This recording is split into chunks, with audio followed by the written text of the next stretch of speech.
They burned the check in front of me, right there in the law office. My mother's lighter flicked twice before it caught. The flame hissed against the corner of the $25 million slip. The marble table reflected her smirk like a cold mirror. "You're not family anymore," she whispered, ashes curling into the crystal ashtray between us. My father leaned back, arms folded, his lips curled just enough to hurt. "You chose your path," he said. "And now so have we." The check wasn't real. I knew that. But watching them destroy it felt like they were burning me. Every bedtime I stayed with Grandpa Henry, every grocery run, every scarf I folded in the hospital room, all of it turned to smoke. They thought they'd won. That they'd erased me from legacy, from memory, from blood.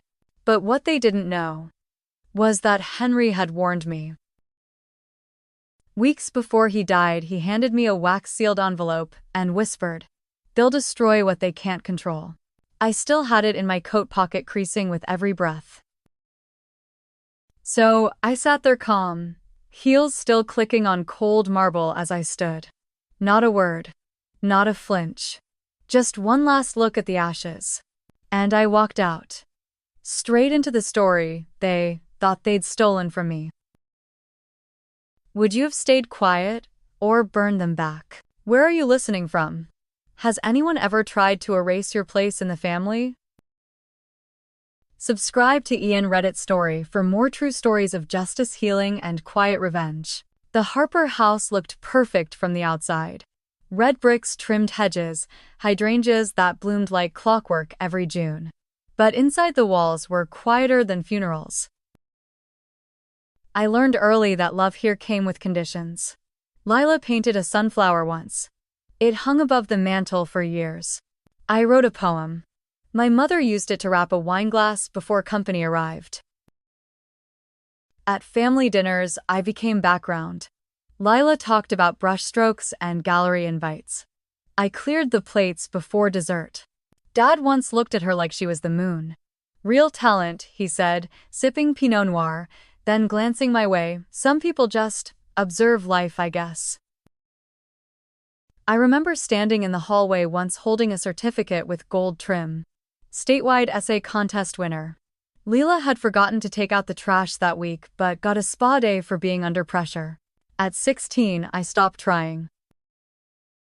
College became my escape. A dusty twin dorm bed, a mini fridge, ramen, and a lamp I bought secondhand for $12. I worked 2 jobs: library clerk and weekend receptionist at a dentist's office. My parents sent Lila to Italy that summer. Oil paints, silk scarves. She mailed a postcard from Florence. "Wish you were here." The U was crossed out and replaced with a laughing face. The worst part, I kept it. Pinned it behind my dorm door next to a grocery list and a dried-out highlighter. Sometimes I'd trace the ink with my finger, wondering if that tiny piece of paper was the closest thing to sisterhood I'd ever get. Henry was different. He didn't fill silences, he listened through them. At his cabin, he'd make tea with honey sliced pears, ask about my books. "I tried reading that Virginia Woolf one," he once said. "Gave up. But I still want to know what you thought." That question, what? I thought I hadn't heard it from anyone else in years. He kept my childhood letters in a wooden box. He knew I liked mint in my lemonade. He even remembered the date of my thesis defense. In that house of perfect hydrangeas, I was invisible. But in Henry's little cabin, I was seen. The day Henry got sick, it was raining. Not dramatic thunderstorm rain, just that slow, misty kind that makes everything feel like it's waiting. I found him on the porch of the cabin, blanket over his knees, tea untouched. He smiled like always, but his hands shook. "I've been tired," he said, as if he were simply bored, not slowly dying. That fall, I started visiting every Sunday. I'd bring ginger cookies, his favorite. He'd pretend to hate them, said they were too sweet, but the tin was always empty by the time I left. Lila visited once. Showed up late, left early, said she had a gallery brunch thing. She brought wine. Henry couldn't drink it with his meds. She forgot. Or didn't care. He never said anything. Just thanked her and poured it down the sink after she left. That was the week he handed me the scarf. Wool and cedar scented soft from age. Used to be your grandmother's, he said, wrapping it gently around my shoulders. Smells like real things. At the hospital later, that same scent clung to my coat. It made the antiseptic air bearable. I started sleeping in chairs. Nurses learned my name. Diane didn't visit. Frank sent a text, any change once. And yet when Henry passed, they showed up at the will reading like they owned the room. Diane wore cream, not black. Her heels echoed off the tile. She looked like she was walking into a fundraiser. Frank shook hands with the estate lawyer like they were old business partners. I stayed quiet, sitting in the corner with my scarf and my memories. They didn't notice.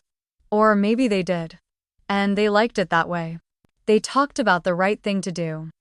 About legacy and what Henry would have wanted. They used his name like currency. But they never once said mine. After the funeral, they cleared out his house like vultures. Took the antique clocks, the dining set, even the old canoe paddle above the fireplace. I came by the next day. The key still worked. There was dust in the corners where their footsteps hadn't reached. One of Henry's slippers was still under the bed. I sat on the floor of his study, surrounded by silence and the scent of pipe tobacco. That's when I found it, the envelope. Tucked between his last crossword book and a folder labeled Winter Taxes. It was sealed in deep burgundy wax. My name written in the shaky script I knew by heart. I held it in both hands, afraid to open it. Afraid of what it meant if I didn't asterisk. At home I placed it on my dresser. Didn't touch it for 3 days, just stared at it between brushing my teeth and folding laundry. Meanwhile, Lila was already posting on Instagram an old photo of her and Henry at a gallery opening. Caption *, I'll carry on your legacy, Grandpa, the arts live through me. 57 likes. One broken promise. Diane called the lawyer 3 times that week. Just checking in, she said. Frank started researching how to convert property into liquid assets. I know because I saw the tabs open on his tablet when he asked me to hand it over at brunch. They thought I was still the quiet one. Still the girl in the background clearing plates and swallowing pain. But the thing about silence, it holds everything. Every injustice, every forgotten birthday, every slammed door and sidelong insult. And one day it spills. When I finally opened the letter, Henry's voice came through with every line. They'll destroy what they can't control, he wrote. But they can't control what I've already given to you. The trust was real. The inheritance was real. And this time I was no longer invisible. I was inevitable. It started with a whisper I wasn't supposed to hear. At Henry's memorial, while guests sipped weak coffee and nibbled cold shrimp, I stepped into the hallway to breathe. That's when I heard Diane. She thinks she meant something to him, she said, voice low but sharp. Let her grieve. It'll all be handled soon enough. Lila laughed. That scarf she wears smells like mothballs and desperation. I stood there frozen next to the coat rack. My fingers touched the wool at my throat. Suddenly, it felt suffocating. They didn't know the scarf was his final gift. They didn't know it was what I held the night he died, rocking in the hospital chair until morning. Back inside, people offered hugs that meant nothing. Familiar faces from holidays I was never invited to. Diane floated from guest to guest, smiling that politician's smile. Lila took center stage, arms linked with Frank as if she were the widow. He always believed in my art, she kept saying, as if repeating it would make it true. No one mentioned me. Not once. Aunt Celeste brought her famous lemon bars. She used to call me her little bookworm. That day, she barely nodded. I left early. The house felt airless. My name hung in the air like dust, undisturbed, unspoken. When I got home, I opened my laptop and typed asterisk asterisk Harper Family Trust. Henry W. Harper, asterisk asterisk. Nothing. No listings. No public filings. Then I remembered Clara. We'd met months before at the hospital cafe, both waiting on someone who was slipping away. She was a lawyer. A state law. She'd offered her card once when Henry was in surgery, and I was shaking too hard to sip my tea. "If you ever need to understand old paperwork," she said, "no charge for grief." I found the card creased and tea-stained tucked inside my wallet. Still smelled faintly of espresso. I sent her an email that night. Attached the scanned letter, the wax seal, and my confusion. She replied in 7 minutes. "Let's talk. Tomorrow." That was when it began. Not the grief. That had already lived in me for decades. What began was something else, the slow, quiet unraveling of their lie. Thread by thread, truth rising like steam from a cup long left untouched. Clara met me at a diner just off Brady Street. Tuesday morning, 8:00 a.m., the kind of place where the booths are cracked and the waitress calls everyone hon. She slid into the seat across from me, no small talk. Just opened her binder and said, "Do you trust me to tell you the truth even if it hurts?" I nodded, fingers tightening around my chipped coffee mug. She spread out documents, copies of Henry's wills, notarized and stamped. The latest was just 3 months old. It named me as sole beneficiary of everything. The trust, the publishing estate, the lake cabin, the investment portfolio I didn't even know existed. But then Clara pointed to a second folder. Handwriting mismatched, witness signatures missing. "This," she said, "is what your parents submitted last week." They claimed Henry was confused. That he changed everything on his deathbed. A chill crept under my coat. I recognized Diane's phrasing. He wasn't thinking clearly. Lila had always been closest. I thought of her lipstick at the funeral. Too red. Too ready. "Can they do that?" I asked. Clara shook her head. "Not if we act fast. But we'll need more than Henry's letter." I reached into my tote and pulled out the scarf. Unwrapped it like a relic. Inside the folds tucked beneath the hem was the flash drive. I hadn't noticed it until the night before. Henry's handwriting on the label, asterisk, asterisk. "If they try to lie, show them the truth, asterisk, asterisk." Clara plugged it into her laptop. The screen lit up. A video, grainy but clear. Henry sitting by the fireplace, scarf around his shoulders, his voice calm. "I am of sound mind. I am not being coerced." He paused, looked straight into the camera. "I love my family, but not all of them loved me back." My breath caught. Clara didn't say a word. Henry continued, "I leave everything to Ellen. Because when everyone else disappeared, she stayed." Outside the diner window, Milwaukee kept moving. Cars honked. People rushed past in thick coats. But inside that booth, time stopped. My whole life had been footnotes to Lila's spotlight. Now I held the headline. Frank called me that evening. His voice was too cheerful, like someone who'd just won a bet. "Just checking in," he said. "Wanted to make sure you're processing everything okay." I could hear Diane in the background, something about wine and shrimp cocktail. "We're thinking of having the cabin appraised," he added casually. "Best to take care of things before winter hits." I didn't respond. Not right away. He filled the silence. "You're still welcome at Thanksgiving, you know. Family is family." My fingers tapped the desk once, twice. Then I said I spoke to Henry's lawyer. Silence. A beat. Then another. "We assumed you might." Frank's tone flattened. "Just remember, Ellen, money complicates things." Click. I sat there listening to the quiet ring of disconnection. Then I opened Clara's email.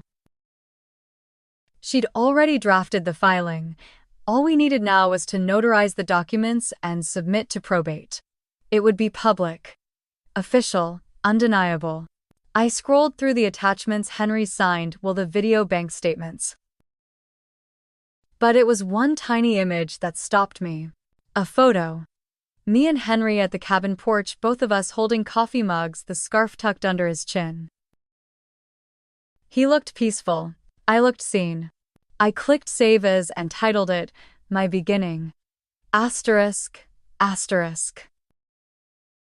Because that's what this was. Not just a legal battle, not just a fight for inheritance. It was the first time I stood in full light without flinching. That night I pulled out my old journal. The one I hadn't written in since college. I turned to a blank page. Wrote one sentence. Asterisk. Asterisk. I refuse to disappear. Asterisk. Asterisk. Then I kept going. Line after line. Every memory, every moment I swallowed, every slight I'd folded into silence. By the time the sun rose, the page was full. And so was I. Not with rage, but with readiness. 3 days later, the group chat lit up. The family thread. The one I'd been muted from for months.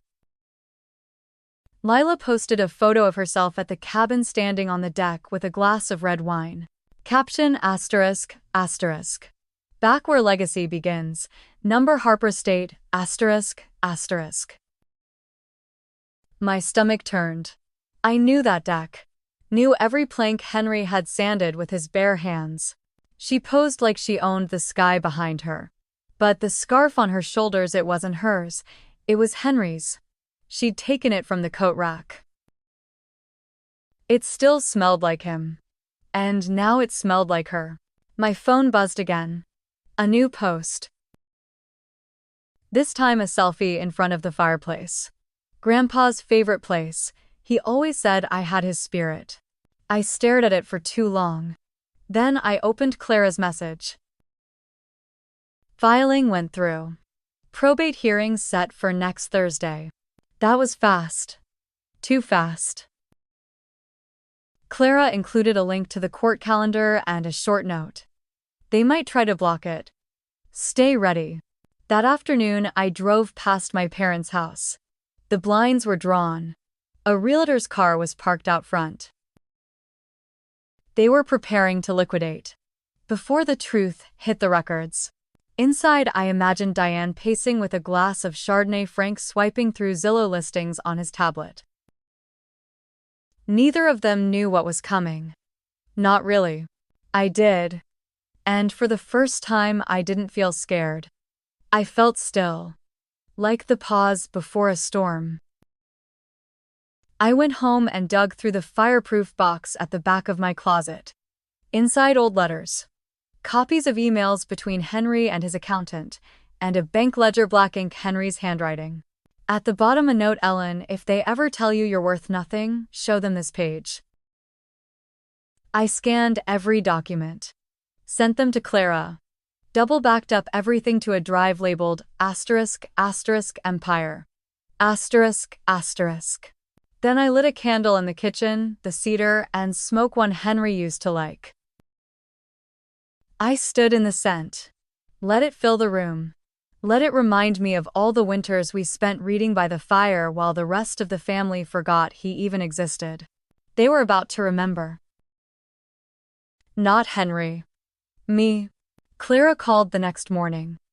I just got off the phone with their attorney, she said. They're claiming undue influence. That Henry wasn't of sound mind. I laughed. Not out of humor, out of exhaustion.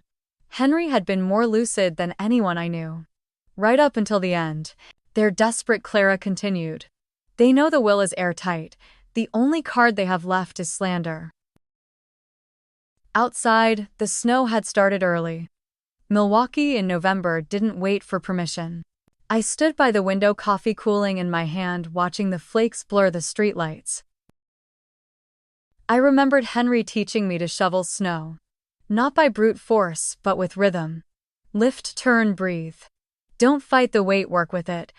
That morning I started gathering my own rhythm. I pulled out the spiral notebook where I'd once tracked overdue library books. Now I filled it with a different kind of list. Times I visited Henry in the hospital. Every email Diane ignored when I asked for updates. Lila's timeline of travel during Henry's last months, complete with Instagram posts to prove she wasn't there. Each detail was a shovel of truth. Clara built the timeline into a visual presentation. Dates, signatures, social media timestamps. Judges love clean facts, she said. And quiet fire. I liked that. Quiet fire. That's what Henry always said I had. You don't shout, Ellen, he told me once. You outlast. The hearing was set for 9:30 a.m. Thursday. Same courthouse where I once filed my FAFSA paperwork during college. Same marble steps, same burnt coffee hallway scent. Familiar. Except this time I wasn't asking for aid, I was demanding acknowledgement. I picked out a navy wool coat, simple, sharp. Polished the buttons with a tissue. Tied the scarf tight around my neck, not for warmth. For armor. Lila texted me the night before. Just one line. You really want to make this ugly? I didn't reply. What was there to say? Ugly was pretending I didn't exist. Ugly was burning a fake check for show. Ugly was rewriting a life just because it made them uncomfortable. I stared at the message for a while, then deleted it. No screenshot. No proof. Just silence. And sometimes silence is louder than any reply. The courtroom smelled like old wood and tension. Everything echoed shoes, whispers, even my own breath. Clara stood beside me, her blazer crisp, her laptop already connected to the projector. Diane walked in, wearing gray. Elegant, controlled. As if she were here to correct a clerical error. Frank nodded at me from across the aisle as though this was just another family barbecue. Lila wore black, too dramatic for someone who hadn't cried at the funeral. Her eyeliner was perfect. Not a single smudge. The judge entered. We rose. We sat.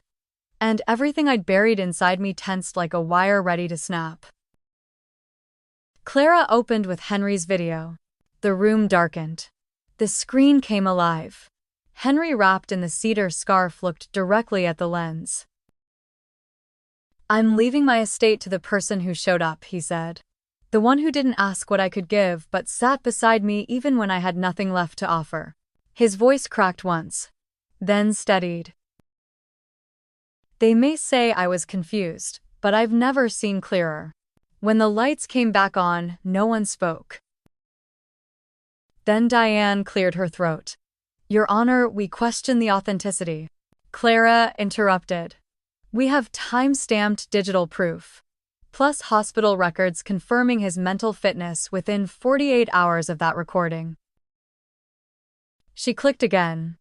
Up came the emails. The ledger. Photos. Even a nurse's affidavit. Frank started to fidget. Diane's lips tightened. Lila just stared. Not at me. At the scarf. As if realizing it wasn't just wool. It was proof. Of love they couldn't counterfeit. The judge leaned forward. Voice calm, eyes direct. The documentation is thorough. The timeline is consistent. Unless the respondents can produce contradictory evidence, I see no grounds to delay enforcement of Mr. Harper's will. My heartbeat pounded like thunder against my ribs. Furthermore, the judge added, any attempt to alter estate documents post-mortem will be subject to investigation. Diane paled. Frank didn't look up. Lila. She finally blinked. Once. And then the gavel fell. It was done. Legal. Final. Outside the wind was biting. But I didn't feel cold. I stepped into the light, the scarf brushing my collarbone. The courtroom doors clicked shut behind me. But it wasn't an ending. It was the sound of history realigning itself. The silence afterwards surprised me. No more texts. No phone calls. No threats disguised as concern. It was as if I had never existed. Until Lila posted again. A new photo on her business page captioned ****. Rebuilding from betrayal. Some people take, others create. ****. The comments were full of hearts and sympathy. She's always been the strong one. Family drama is so painful, you're handling it with grace. She'd turned herself into the victim, and me into a ghost with a checkbook. I stared at the post for a long time, thumb hovering, tempted to comment, to correct, to burn the illusion. Instead, I closed the app and opened my journal. Henry once told me, "You don't have to fight every fire. Some lies collapse on their own." But even lies, when repeated enough, can leave bruises. I began to feel it, a strange ache in my chest, like standing in a house that used to be home, but now every photo has someone else's face. I didn't cry, but I stopped sleeping. The hearing was over. Justice had been served. On paper. But healing, that didn't come with a ruling. At night, I found myself replaying moments, Christmas mornings where Lila got the necklace and I got the vacuum. My high school graduation where Frank asked if I was going to teach or just read forever. Memories turned sharp, turned sour. It wasn't about the inheritance. It never had been. It was about the years they taught me I was worthless, and how part of me still believed them. So I booked a therapy session. For the first time, it felt small, but terrifying. I sat across from a stranger in a soft blue office. She asked, "When did you stop feeling like you belonged in your own story?" I couldn't answer, but the tears did. Quiet, sudden, free. After that session, I started noticing the absence. Not just of calls or messages, but the deeper kind. No birthday reminder from Diane. No forwarded articles from Frank pretending to care about my career. No passive-aggressive voicemails. Just air. And in that air, my own voice started to return. I reread Henry's will. Not for legal details, I knew those by heart. But for his words. He'd written me a letter separate from the estate, tucked in the same envelope as the flash drive. It read, "I know they taught you to shrink, but shrinking isn't the same as peace. Stand up, even if your hands shake." My hands did shake, especially when I received an email from a journalist. Subject line: ****. Would you like to speak about the Harper estate controversy? ****. I stared at it for 20 minutes. I didn't reply. Not yet. But I looked up Lila's business page again. Her gallery had posted a fundraiser. ****. Support women in the arts after family trauma. ****. She was selling prints of Henry's cabin. My breath caught. I zoomed in. There it was, his front porch painted in watercolor. The swing, the tin roof, the scarf, mine. She'd painted it from a photo she wasn't in. I didn't know what hurt more, that she used it to sell her story or that people believed her. That night, I lit Henry's old pipe candle, Saturday on the floor with my laptop, and began writing. Not for the press. Not for revenge. For myself. I titled the document ****. Inheritance isn't always money. ****. And, line by line, I told the truth. How silence was a survival tool. How family can fracture you deeper than strangers ever could. How justice in court didn't erase decades of being unseen. But healing that started here. With words no one could rewrite. I didn't plan to share what I wrote, but something shifted when I printed it out. 12 pages. Double-spaced.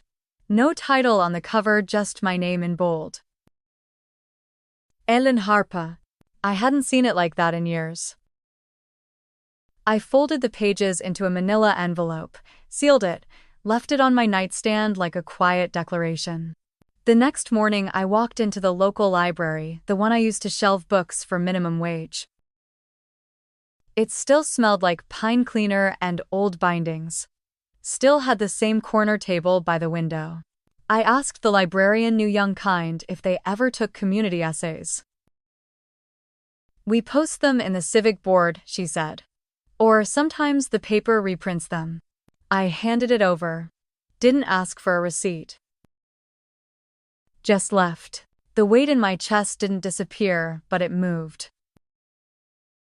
Like a suitcase finally packed right. A week later, the gallery fundraiser was quietly canceled. No announcement, just gone. A friend forwarded me a post from someone in Leela's circle. She's taking time off to regroup, it read.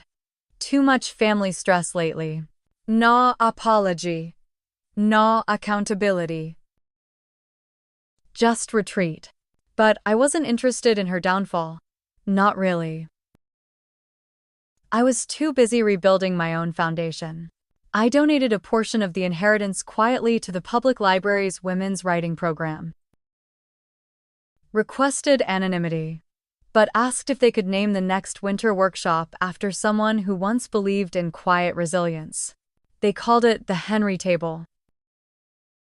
I visited once, watched from the corner as women, older, younger, tired, brave, sat and scribbled on legal pads, telling stories, reclaiming space, not asking permission. That night I went home, made tea, sat on the porch wrapped in my scarf. The wind was sharp, the stars clear, the silence earned. And for the first time in decades, I felt like I was exactly where I belonged. The cabin was quiet again. No gallery photos. No fundraiser links. No #legacy. Just the creak of old floorboards and the groan of the porch swing when the wind shifted. I returned on a Friday. Brought firewood, Henry's favorite blanket, and a box filled with everything Clara and I hadn't used in court. Old emails. Voice memos. A printed photo of Lila holding the scarf she claimed as her own. I wasn't here to revisit pain. I was here to reclaim space. The cabin didn't belong to the past anymore. It belonged to me. But before I could move forward, I had to clean what was left. In the back room, tucked inside Henry's desk drawer, I found a cassette tape.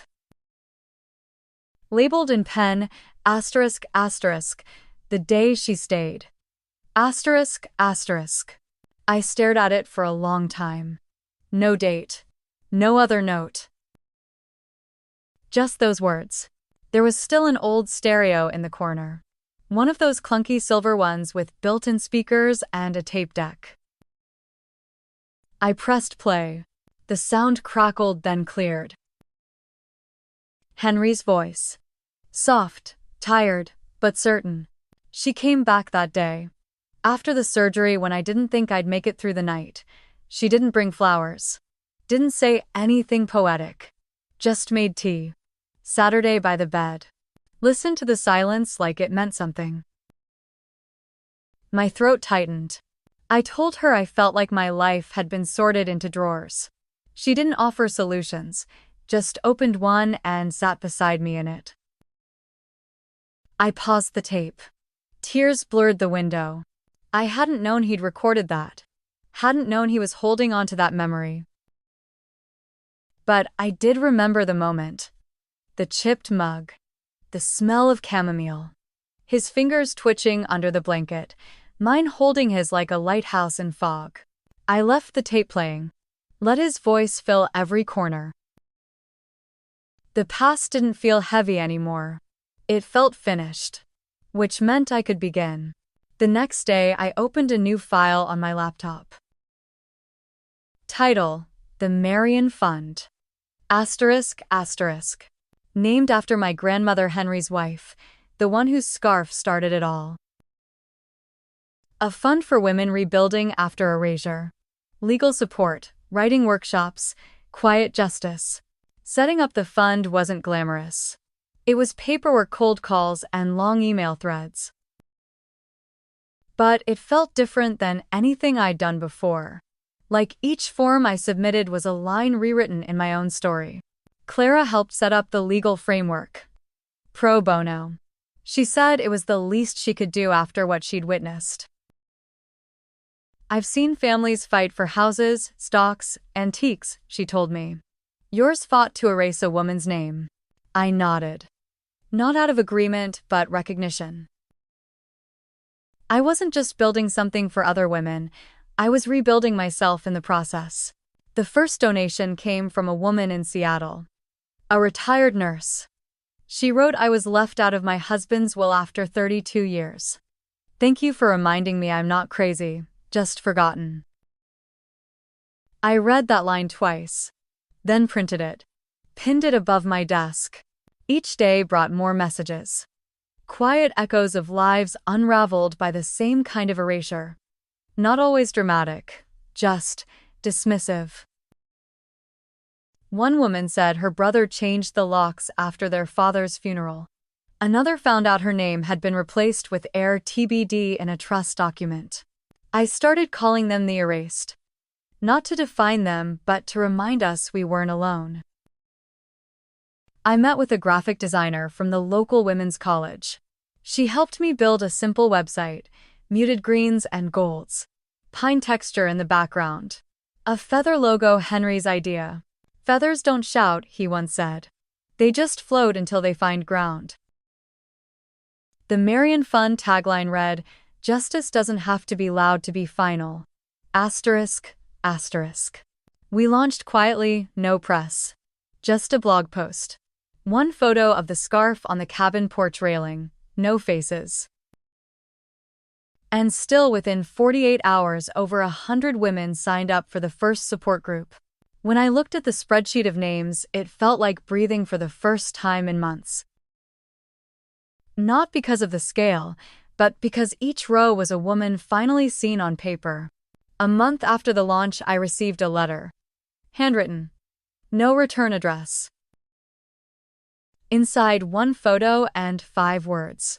The photo was of the cabin. Taken from the tree line, far enough to feel secret, close enough to see the porch light was on. The 5 words, asterisk, asterisk. He should have given it to me. Asterisk, asterisk. No name, no punctuation. But I knew the handwriting. Lila's loops, her pride disguised as longing. I folded the note and slipped it into a drawer. Didn't respond. Didn't tell Clara. Not everything needed a counterattack.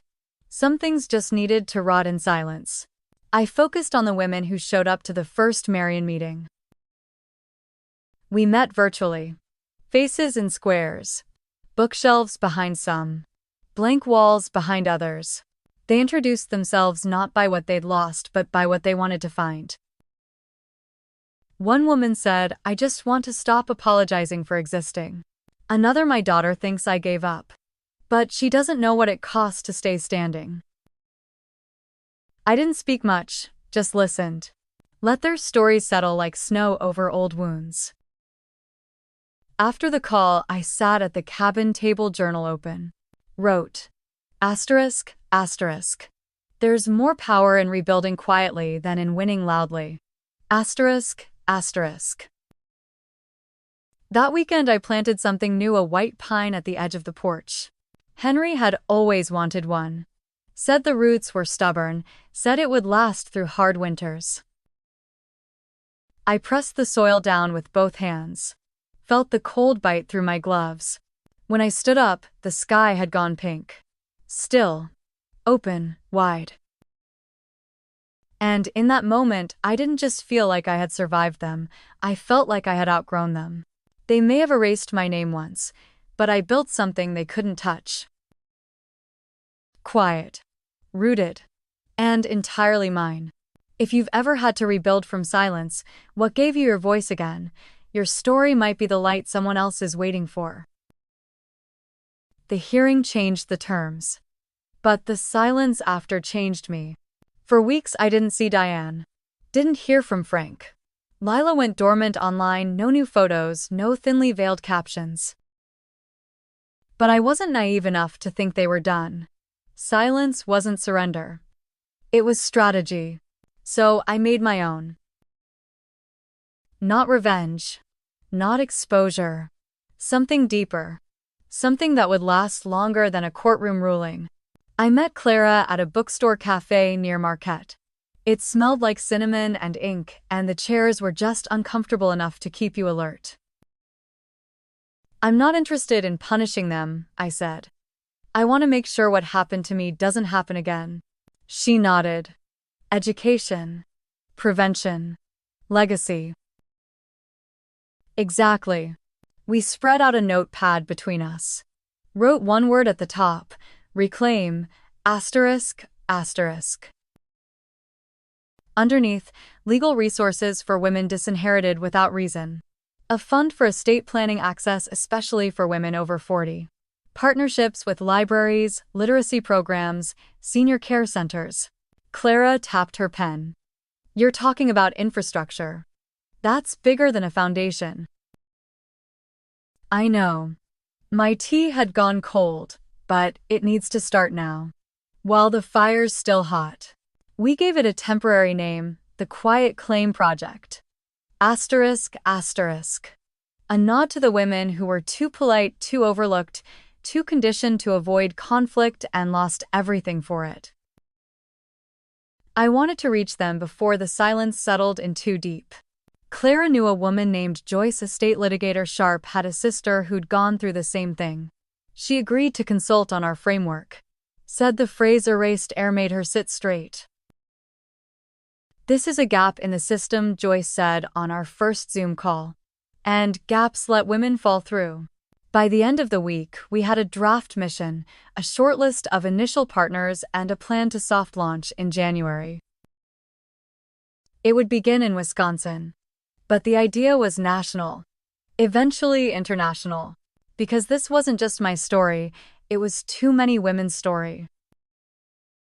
I just happened to be the one who finally said something. I didn't expect the backlash to come through a third party, but it did. A former friend of Leela's, Trina, messaged me. She used to run events at the gallery. We hadn't spoken in years. Her message was brief. Asterisk, asterisk. Just so you know, they're planning something. Lila's furious. They want to file for defamation using the blog as evidence. Asterisk, asterisk. I sat still for a long time after reading it. The blog, the one post where I never even mentioned their names. I forwarded the message to Clara. She replied, asterisk, asterisk. It's a bluff. They know they lost. Now they want to scare you into silence. Asterisk, asterisk. But fear has a funny way of resurfacing even when you think you've buried it beneath truth. That night, I couldn't sleep. I walked the cabin floor barefoot, the creaks beneath me like old ghosts. Was I ready to step into the light for real? No court to shield me, no letter from Henry to hold up like armor. Just me. And my story. I lit the fire. Let the warmth climb up my legs and into my chest. And I said his name out loud. Henry. The words sat in the room like he'd never left. He had faced war, cancer, loss. He never backed down from a lie. Neither would I. The next day I filed the paperwork to convert the Marion Fund into a legal nonprofit, gave it federal protection, official identity, a name they couldn't smear. Then I reached out to a local journalist. Not for revenge. Not for headlines. For voice. For every woman who didn't know she could speak. We met at the cabin. She brought a recorder and a notebook. I brought tea and the truth. I told her what happened, not just the inheritance but the years before that. The quiet, the dismissals, the empty chairs at holidays. She asked, "What do you want people to take from this?" I said I want them to stop apologizing for asking to be seen. She nodded, closed her notebook. And I knew then this wasn't a climax, it was a calling. The article went live on a Tuesday morning. Headline, simple, almost soft asterisk. Asterisk, she was erased from her family's legacy, so she built her own. Asterisk. Asterisk. No clickbait, no dramatic slant. Just facts. And my name. I didn't expect the flood. Emails, comments, letters in the mailbox with no return address, just hearts, underlines, hand-scrawled messages. You put into words what I've felt for 20 years. I thought it was just me. I didn't know we were allowed to speak. The cabin porch became a kind of altar. Not for grief, for witness. I printed out the article, taped it to the inside of the Marion Fund folder. Not out of ego. Out of gratitude. Because now the truth had weight. Now the silence had cracks. 1 week later, the Quiet Claim Project received its first endowment. A retired judge from Michigan. Widowed. No children. I want my legacy to include more than porcelain and pensions, she wrote. I want it to include justice. That word. Over and over again. Justice. But not the kind that screams. The kind that settles into bone. The kind that lets women sleep again. I walked the cabin grounds that evening. The pine tree I'd planted was still small but strong. Its needles didn't flinch in the cold. I stood beside it watching the last light fade behind the ridge. The air smelled like frost and ash. I thought of Diane, Frank, Lila. And for the first time I didn't feel the pull to rewrite them. Didn't feel the ache to make them understand. I'd spent most of my life begging for recognition. Now I simply didn't need it. Because I had something better. Proof. Not on paper. In roots. In programs. In names on a spreadsheet who once thought they were alone. Henry once said, legacy is what outlasts misunderstanding. As I turned back toward the cabin, scarf brushing against my neck, I realized I hadn't just inherited his trust, I had inherited his clarity. The invitation came in a cream envelope. Heavy cardstock, gold lettering like a wedding. Asterisk asterisk. Celebrating 10 years of Harper Gallery. A legacy of vision. Asterisk asterisk. Lila. Hosting it in the city's historic arts building. Champagne reception. Keynote address by founder and director Lila Harper. No mention of Henry. No mention of the original trust that funded it. But it wasn't the omission that caught me. It was the date, Henry's birthday. She was reclaiming a legacy that had never been hers to begin with, using his name in whispers while erasing it in print. I set the envelope down, lit a cedar candle, stared at it like it was a test. And it was. Not of strength, but of clarity. Did I want to confront her publicly? Did I want the room to know, or did I want something else entirely? Clara called the next day. She sent you one too. I nodded through the phone. She's making a statement, I said.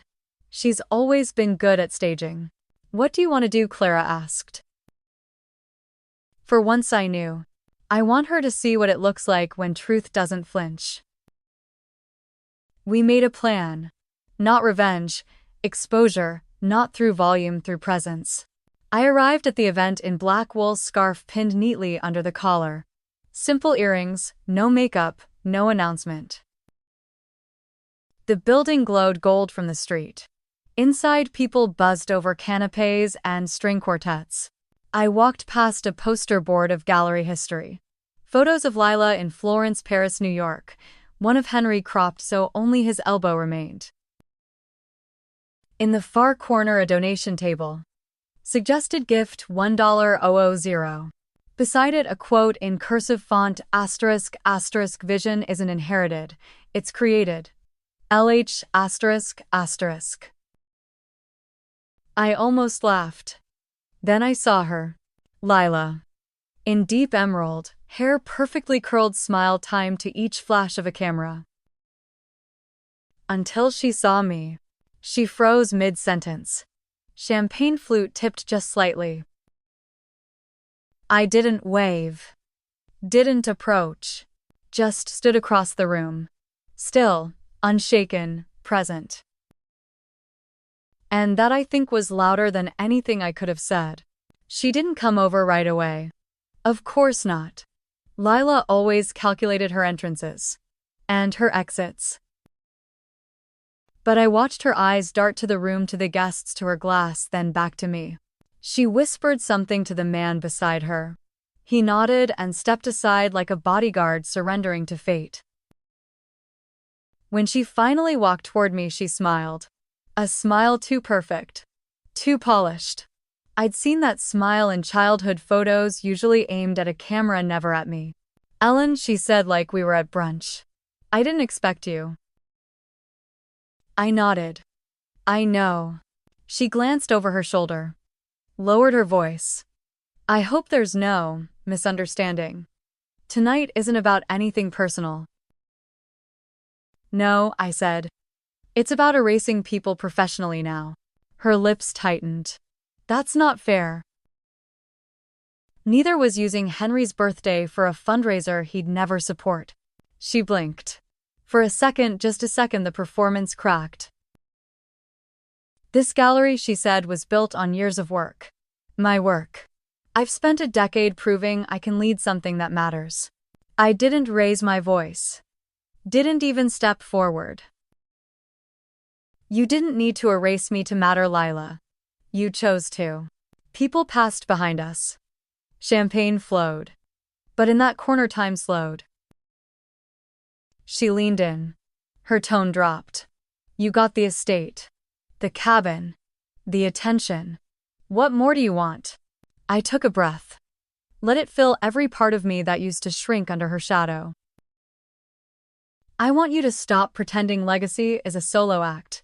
Then I reached into my coat pocket, pulled out a small envelope, laid it on the table beside us. It was a donation receipt from the Quiet Claim Project, made in Henry's name. Sent directly to the Women's Legal Clinic Lila had ignored requests from 3 years ago. "I thought you'd want a reminder," I said, "of what real legacy looks like." And I walked away. Didn't look back, didn't wait for applause, just felt the ground hold steady beneath my feet. I stepped outside into the chill. The street was quiet, the city breathing slow. My heels clicked softly against the sidewalk, not running, not retreating, just leaving. Behind me, the gallery lights glowed like they had something to prove, but I didn't turn around. There was nothing left to see.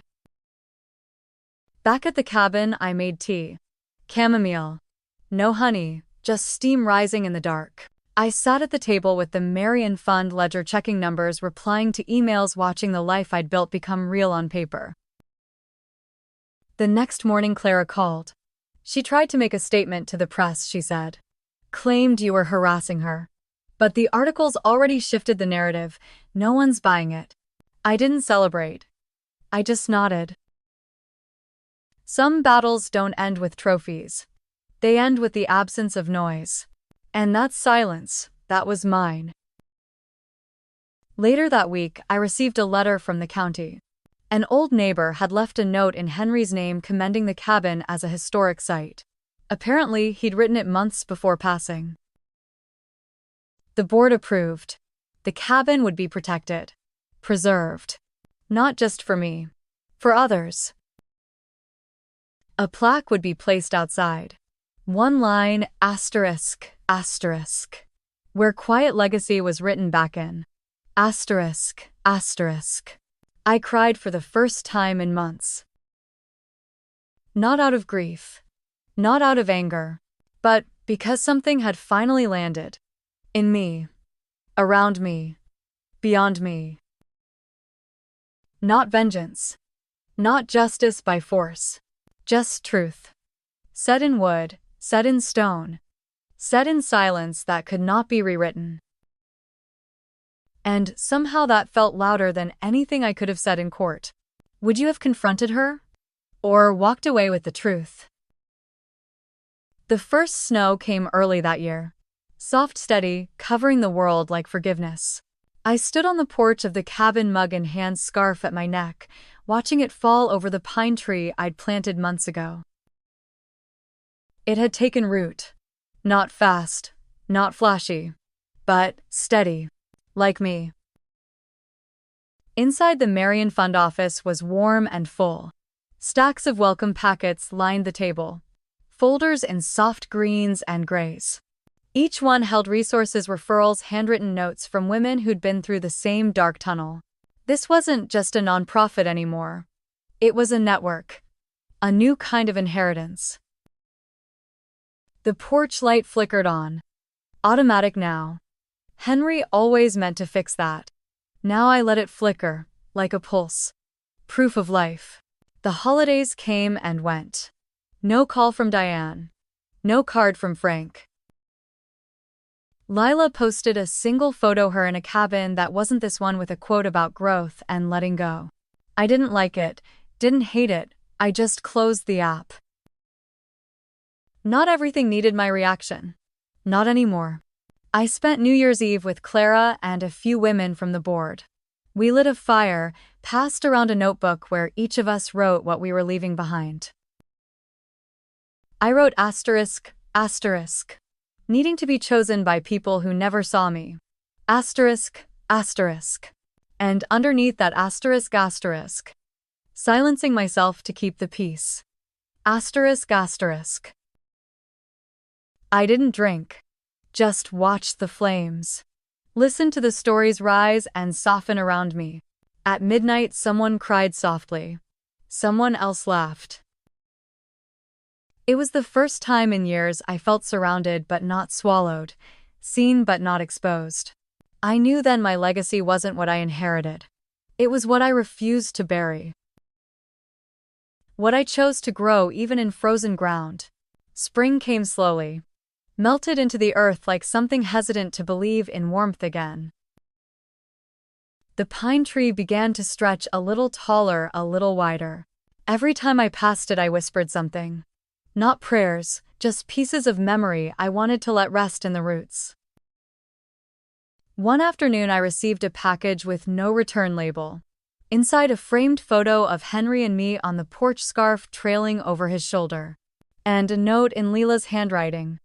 Asterisk, asterisk, I shouldn't have taken what wasn't mine. I see that now.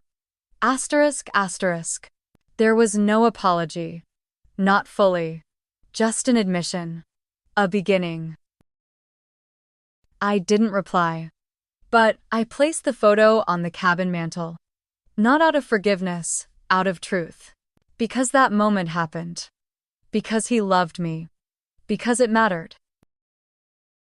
In April, the first Quiet Claim workshop launched in Chicago. 24 women showed up, all with stories, some still raw, others decades old. One woman shared that her brother convinced their father to cut her out of the will. Another whispered that her children said she was too emotional to handle family finances. They sat in folding chairs with notebooks open, shoulders back, eyes locked forward. I spoke at the end. Brief.